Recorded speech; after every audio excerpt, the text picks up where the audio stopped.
Pompéi, vestige d'une cité autrefois vivante et pas en ruine, les mystères qui l'entourent sont nombreux.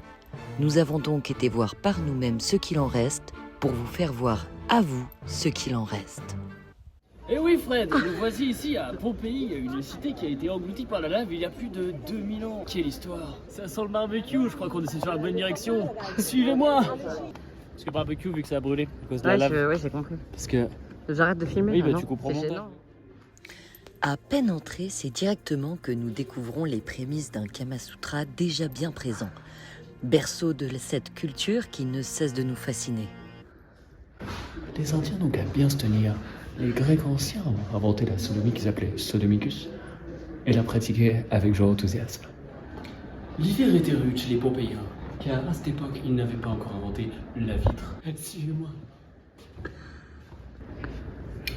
Et on est ici dans la première piscine municipale de Pompéi.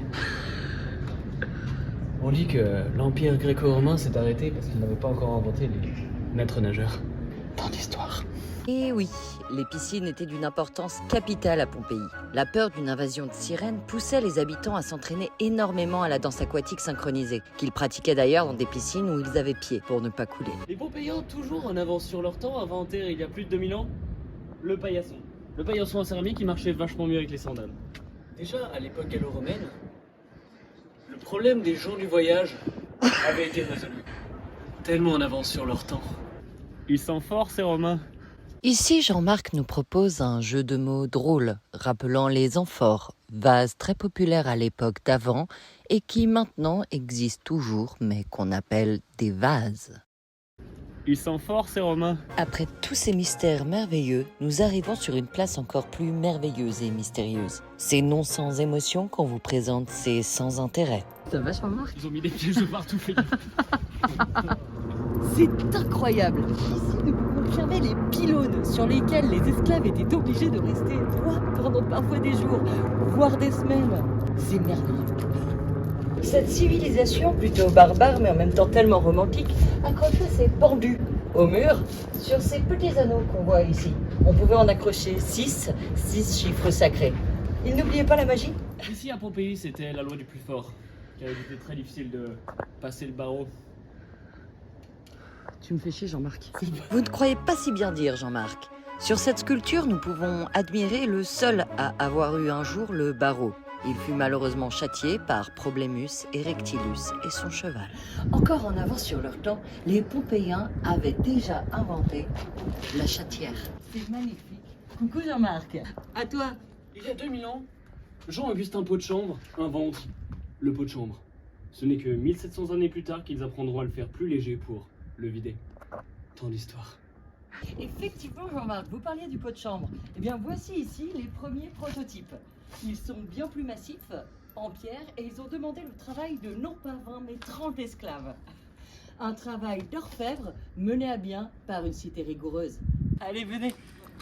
Crise climatique, combat environnemental, les Pompéiens étaient en avance. Il y a 2000 ans, ils triaient déjà leurs ordures. Il faut qu'on apprenne de l'histoire. À Pompéi régnait un grand sens de la convivialité.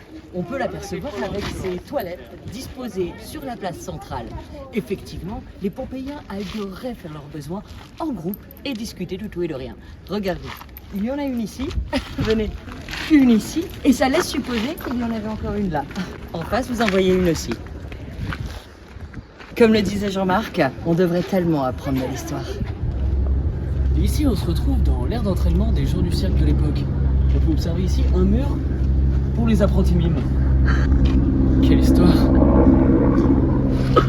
voyez ici l'exemplaire premier du Twister, un jeu incontournable chez les petits comme chez les grands.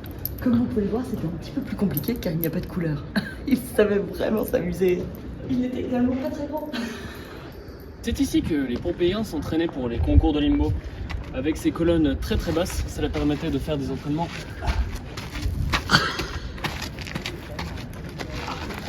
pour gagner tous les Jeux Olympiques. Effectivement, Jean-Marc, les Pompéiens étaient particulièrement friands de limbo. Cette activité se pratiquait durant les grandes soirées karaoké organisées dans ce magnifique théâtre. Il paraîtrait qu'on pouvait y croiser toute la jet-set de Rome, dont les fameux Johnny Xalidus et Claudius Francius. Ici en direct des quartiers sombres de Pompéi. Drogue, prostitution, proxénétisme et drogue. La vie n'est pas facile à Pompéi, la vie est sombre. Il ne faut pas croire ce que disent sur les Romains. La vie n'est pas si rose que ça, au final. Te rapproche pas trop, on avait parlé de la Grave. distance de sécurité. Allez, venez, pute cocaïne. 24 après Jésus-Christ, à Pompéi, un drame a lieu. Il y a à cette époque une grande discussion entre Michel Toit et Augustin Crème Solaire. Et Michel Toit se retrouve assassiné le 27 de notre ère. Crime, passion, capitalisme, je ne sais pas. Je sais pas ce que je te filme. Parce qu'il n'y a pas de toit, Ah, que ça brûle les gens. ah oui, du coup, crème solaire, il gagne. Ouais, il gagne, parce qu'il gagne de l'argent, parce qu'il n'y a pas Ok. de toit. On passe à la suite. Cet événement aura marqué les murs de Pompéi, littéralement. Nous voyons sur cette fresque le troupeau de buffles que Crème Solaire envoya sur Toit pour le renverser. Cet événement aura été précurseur de la tragédie du Vésuve, puisque les buffles participeront à la destruction de la ville, seulement quelques heures avant l'éruption du volcan. C'est avec effroi que nous découvrons que Pompéi est une supercherie. On nous a parlé de travail d'esclaves pendant des centaines de milliers d'années, tailler des cailloux à la main, mais non! Nous découvrons que tout ça, c'est comme Disney World, une supercherie capitaliste. La supercherie continue. On pensait qu'ils utilisaient les chiffres romains quand on découvre qu'en réalité, c'était des chiffres arabes. Décidément, cette ville ne cessera de nous surprendre. Voilà, on a Ouais, c'est sandwich là, vas-y, c'est bon, putain, ils font chier avec leur ville de pensé à merde prendre là. les clopes. Oh, vas-y, mais la prochaine fois, moi je fais le reportage sur Disney, hein, je On te le pourra dis. peut-être hein, faire ça en putain, novembre, ça la fait prochaine chier. fois, s'il fait Oh, chaud. vas-y, en Ah, plus, il y a des Allemands de partout. ouais. Hein, Mais quoi coupe. Quoi Coupe, mais putain, merde. Oh,